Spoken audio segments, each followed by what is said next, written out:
And we certainly appreciate Bob McKenzie delaying his summer just a little bit because a huge trade breaks just after 7 p.m. Eastern. Of course, the main piece, Nazem Kadri from the Leafs going to Colorado for Tyson Barrie coming back to Toronto. Look, Kadri suspended 2 times in a row in the playoffs. It wasn't a good look for him. A lot of fans were frustrated about that. So was this a case of Kyle Dubas saying, I'm not going to let Nazem Kadri burn me for a 3rd time here? Not really. I mean, they weren't thrilled with what Nazem Kadri did in the playoffs, but that was not the primary reason he was traded here for Tyson Barrie. The primary reason why he was traded is simply because the Leafs had too much talent up front and not enough talent on the blue line. There was a disparity there. They had to get another top 4 defenseman, and Tyson Barrie gives them that. He's a right shot. So now when you look at your blue line and you give up Calle Rosen, who is penciled in to be no more than a 3rd pairing guy for the Toronto Maple Leafs, you can now put Tyson Barrie, say, up with Morgan Riley on the top pair.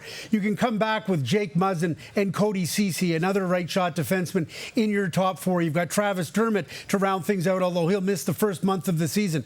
It was absolutely critical for the Toronto Maple Leafs to try and bolster their blue line, and the only way they could do it was by trading a piece up front. Was it going to be Janssen? Was it going to be Kapanen? Was it going to be Nylander? No, it was going to be Kadri.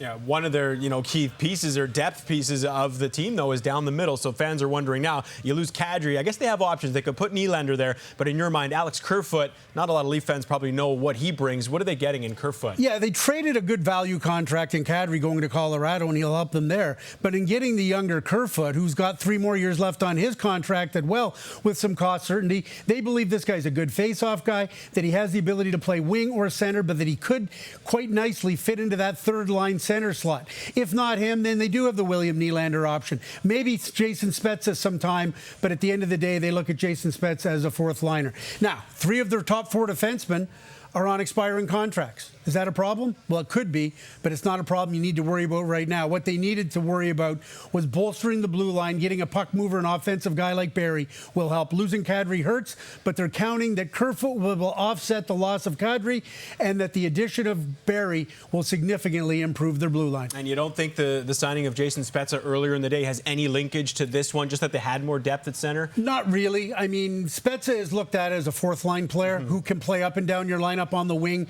if he needs to, but that's not his primary purpose. Should also point out, well before Jason Spezza came, the Toronto Maple Leafs and Calgary Flames had been talking about a trade involving TJ Brody and Nazem Kadri. That one didn't materialize, but it apparently got very, very close. So just the notion of trading Kadri for a defenseman has been in the works for a while. Almost 10 years to the day from being drafted 7th overall by the Leafs, Nazem Kadri now begins a new chapter in Colorado. Thanks very much for this, Bob.